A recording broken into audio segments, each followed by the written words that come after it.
boa tarde a todos. Antes de te responder isso, eu vou falar para você que nesse exato momento, os policiais aqui da Delegacia de Homicídio de Niterói já estão fazendo as análises das imagens das câmeras de segurança do ônibus que acabou sendo atacado por esses bandidos na manhã de hoje. Esses dois criminosos, logo depois de terem trocado tiros com o policial militar que estava à paisana dentro do coletivo, eles teriam sido atingidos, de acordo com passageiros, e conseguiram fugir. Agora há pouco, Isabelle, chegou informação aqui que um homem suspeito teria dado entrada no PS de Itaboraí. A polícia foi até o local, esse homem já tem passagens pela polícia, tem até mandado de prisão expedido contra ele e era considerado um foragido. A esposa desse homem foi trazido aqui porque ele chegou em casa ferido e logo depois foi para o posto de saúde, né? Ela saiu daqui agora há pouco com os policiais, eles estariam voltando lá no posto de saúde. O policial militar que estava dentro do ônibus, o subtenente Sérgio Augusto dos Santos, de 54 anos, teria reconhecido esse homem. Então, esse suspeito já foi apontado pelo policial como sendo um dos autores da tentativa de roubo do ônibus que terminou aí com essa mulher morta e pelo menos outras 2 pessoas feridas. Além disso, Isabelle, agora há pouco chegou informação aqui na DH que no hospital Miguel Couto, no Rio de Janeiro, deu entrada um outro homem baleado. Há suspeita de que ele também tenha participado desse ataque no ônibus da aviação Nossa Senhora do Amparo, onde a passageira morreu e os outros 2 ficaram feridos. Agentes foram para lá também agora para poder checar essas informações. Esses 2 criminosos, Isabelle, entraram ali no local do ônibus na altura de Rio do Ouro, tá? Quando entraram no ônibus, um deles sacou uma nota de R$100 tentando pagar a passagem.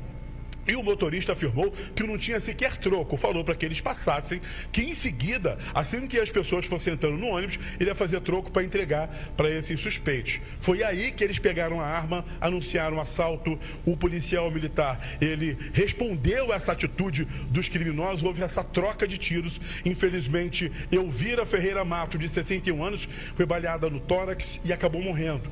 O corpo dela permanece no Hospital Estadual Alberto Torres. Ainda vai ser encaminhado para o IML, ali em Tribobó, para que sejam feitos os exames ali.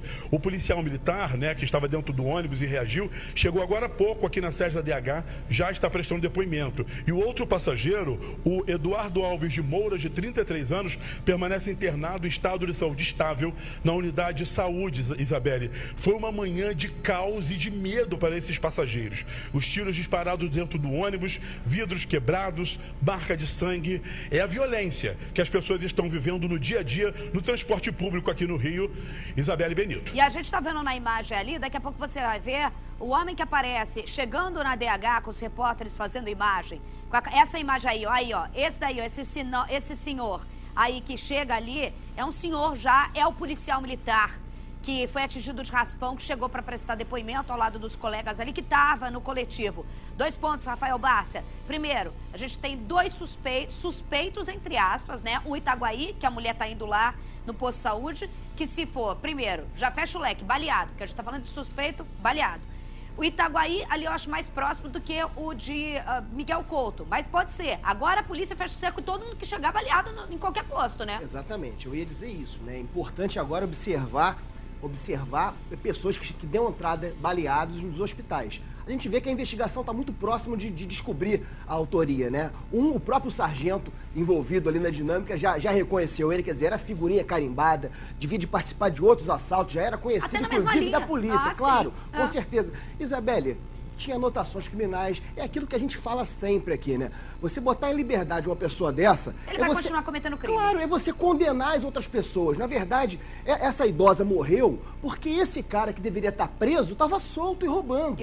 Né? É isso. Eles vão ser presos e tem que permanecer presos, porque a liberdade deles representa risco para toda a sociedade. A gente tá com as imagens agora, repetiu a imagem aí, vocês viram aquela imagem rápida do senhor de blusa florida, é o policial que a gente, assim, ainda bem, já foi prestar depoimento, quer dizer que foi, eu imaginei baleado ainda que estava internado. Aí, ó, esse senhor, aí, ó, tá com o braço meio assim, é o sargento Tamancano, é o sargento que tava, paisana, dentro do coletivo, se eu não me engano. Ô, Caio, se eu não me engano, eram 5 pessoas, o ônibus não tava lotado. Se eu não me engano, apenas 5 pessoas, eu ouvi dizer, eu queria que você me confirmasse. Além da idosa, mais 5 pessoas e o policial militar que estavam dentro do ônibus ainda, não estava lotado, né?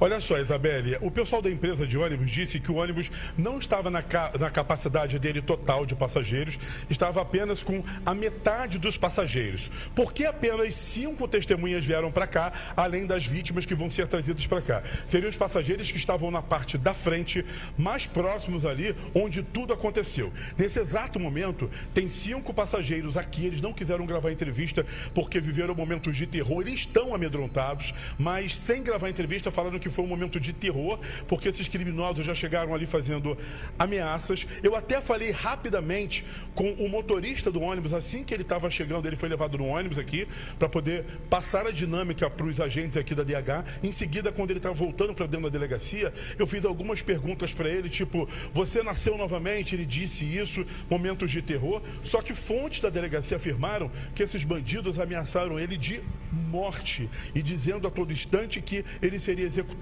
Por isso o medo desse profissional que trabalha todos os dias transportando os passageiros de viver, né, nessa onda ali, porque ele sabe também que um desses suspeitos que acabou sendo achado ali no PS lá de Itaboraí, ele pode vir para as ruas novamente a qualquer momento. Já teve preso e estava nas ruas provocando aí, levando medo para as pessoas. Sim, o motorista não conseguiu hoje na delegacia, o Caio e Bassa, ele não conseguia falar com os policiais.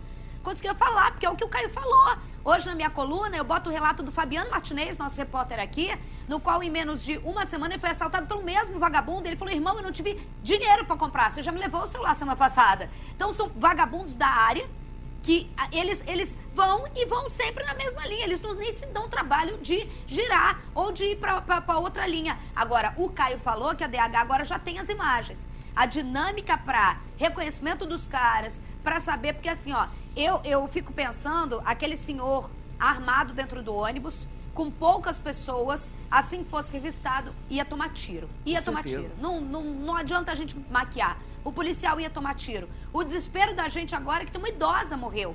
E aí essas imagens são importantes para quê, Bárcia? É muito importante, Isabelle, porque, claro, quando a gente vê as imagens, um crime tem as imagens de câmera de segurança, é difícil para a polícia identificar quem são aquelas pessoas que estão nas imagens.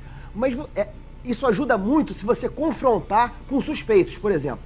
Esse suspeito reconhecido pelo policial militar, você consegue confrontar a imagem dessa pessoa com as imagens da câmera de segurança. Se você a parar pessoa pra que pensar, chega baleada. Câmera, o Caio dá uma dinâmica dos R$100 primeiro. Tem uma câmera para quem vê o ônibus. Vem aqui para mim, Cristo. Tem uma câmera que é na cara de quem do motorista e aqui. Então, se teve essa coisa, ele deu R$100, o motorista falou, não tenho troco. Teve uma conversa que dá para focar na cara do cara. Aí sim, você consegue fazer esse confronto, né? A imagem da câmera de segurança com a imagem da pessoa, do suspeito. E aí você consegue ter a certeza ali de que realmente era aquela pessoa. A gente está falando de São Gonçalo, no qual a Niterói Manilha não é a que estava, né, Caio? Não é a que o ônibus foi assaltado, né, Caio? Mas a Niterói Manilha, que é ali por São Gonçalo, que passa pelo Complexo Salgueiro, aumentou esse ano 148% o número de assaltos desse jeito que você está falando. Que é gente armada que entra no ônibus e mais diante de um número que não era zero, diante de um número que já era ruim. Fala, Caio. Olha só, Isabelle, isso que você falou é muito importante. Você falou da BR-101, naquele trecho ali de São Gonçalo, que frequentemente acontecem não só assaltos a ônibus, como roubos de caminhões, onde tudo que é roubado ali é levado para dentro do Complexo Salgueiro. Mas a RJ-104, que liga ali todo aquele trecho de São Gonçalo, e também a RJ-106, que passa por Maricá, são alvos desses criminosos. Para que você tenha uma ideia, a própria empresa Nossa Senhora do Amparo, o ano passado mesmo, ela começou a ceder imagens para a imprensa, mostrando esses criminosos, para que tanto a imprensa, juntamente da Polícia Civil, pudesse fazer um trabalho identificando ali, mostrando esses bandidos, para que eles fossem presos. E essa ação de hoje, eu conversava mais cedo com o gerente de tráfego da empresa, ele falou, Caio, algum tempinho não estava tendo assalto nessa linha da empresa de ônibus. Ele estava, chega aqui, meu querido, rapidamente, não é rapidamente aqui, ó. Tô com a Isabelle Benito aqui ao vivo. Você me falava de manhã cedo o seguinte, aquela linha da empresa de ônibus, ela não vinha sendo assaltada com frequência. Não. Mas o que frequentemente os motoristas ali acabam sendo vítimas dessas ações dos bandidos? Naquele local ali não, tem uns 8 meses mais ou menos que a gente não tem assalto ali. Que depois que foram colocadas as câmeras, isso também ajudou. Exatamente. Como é que está o motorista? O que ele falou para vocês? Está psicologicamente abalado, a gente vai aguardar agora só para encaminhar ele para o setor de RH e deixar ele descansando. E com relação às vítimas que estavam dentro do ônibus? A gente está dando todo o suporte na medida do possível. Como é que é para vocês no dia a dia saber que um colega acabou sendo vítima da criminalidade e por pouco também não foi morto ali, como essa passageira acabou morta na ação? Pra gente é muito triste, porque a gente fica nessa agonia, né? A gente está aqui para transportar vidas, de chegar até seu destino com segurança. Qual é a orientação da empresa para todos os passageiros, para todos os motoristas, na verdade, numa situação como essa? Não reagir. Não reagir, tentar manter a calma é difícil e a gente depois fazer os procedimentos. Querido, muito obrigado pela sua entrevista, estava na matéria, vai com Deus lá. Ele está levando água agora para poder auxiliar as pessoas, Isabelle, que estavam nessa ação. Agora, o que chama atenção também foi o que eles estavam dizendo, pedir ajuda amiga para levar meu telefone, aquela situação, Isabelle. A própria empresa já tinha passado para os motoristas, né? Porque esse ônibus ali é aquele que o motorista ele também dá o troco na passagem. Por mais que ele visse um passageiro suspeito, ele não vai ter que escolher quem vai entrar ou não vai entrar. Esses dois passageiros entraram, estavam com a nota de R$100, assim que entrou, o motorista ele não tinha como dar o troco, e aquela situação, aparentemente, pareciam passageiros normais, até puxar a arma e anunciar o assalto. Nessa questão do latrocínio, a tentativa de roubo seguida de morte causou a morte dessa passageira de 61 anos. A gente já tinha dado o nome dela, mas até agora nenhum familiar tinha aparecido no hospital. Então, claro que tem que se tratar de uma forma, né, muito cuidadosa, porque às vezes a família está vendo o programa, né, Isabelle, e acaba sendo informado dessa forma. Mas a polícia está trabalhando também para informar a família e tentar prender o mais rápido possível esses dois criminosos que levaram o terror para dentro desse coletivo. Isabelle Benito.